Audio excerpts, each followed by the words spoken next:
Kuna majina ambayo hayatamkwi kwa sauti ya kawaida hata kidogo. Ni majina ambayo yanabeba hofu, ushawishi na mamlaka yasiyopingika.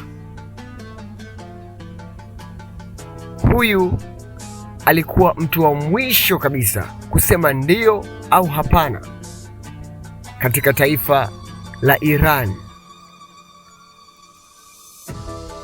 Al-Khamenei alizaliwa mnamo mwaka 1939 katika familia yenye sheria kali sana ya dini, lakini ndani yake kulikuwa na moto wa mapinduzi. Miaka iliposogea, Iran ikaanza kuchemka. Utawala wa Shah ukaonekana kusogea karibu na magharibi, na vijana wa kidini wakaanza kuhoji, je, ni vipi? Mbona kama tunaingia katika mkumbo? Na vipi, mbona kama tunatoka nje ya sheria zetu za Kiislamu? Khamenei akajiunga na harakati, akakamatwa, akateswa, lakini hakurudi nyuma kamwe. Mnamo mwaka 1979 mapinduzi yakafanikiwa. Irani ikabadilika milele na jina lake likaanza kupanda.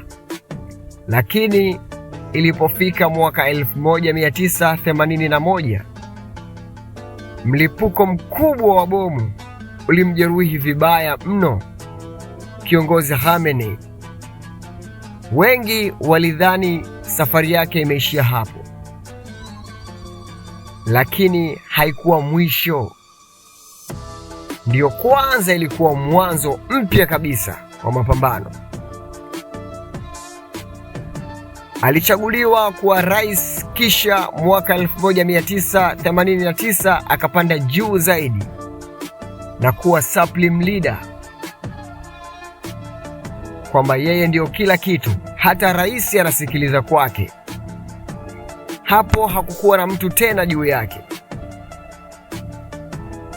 Aliiongoza Irani kwa zaidi ya miongo mitatu, akiikabiri Marekani ambao ndio wahasimu wao wakubwa, pia Israel na dunia kwa ujumla.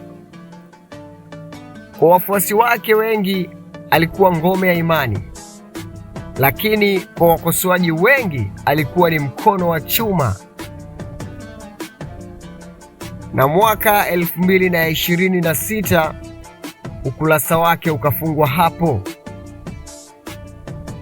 lakini swali likabaki, je, historia itamhukumu vipi? Alikuwa shujaa au dikteta?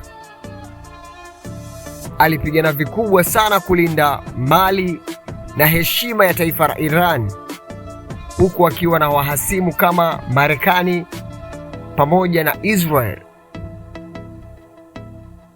Huyo ndiyo Bwana Ali Khamenei,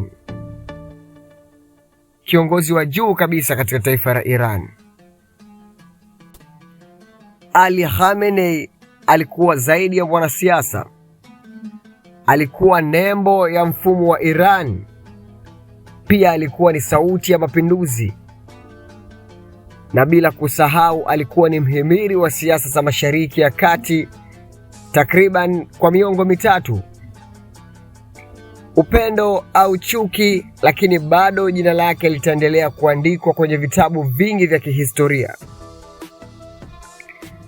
Tafadhali andika maoni yako hapo chini. Pia usisahau kusubscribe, kulike na kuwasha kengele kwa simulizi nyingine kali zaidi. Hii ni 360 On Air, na hii ndiyo historia ambayo iliyofichwa.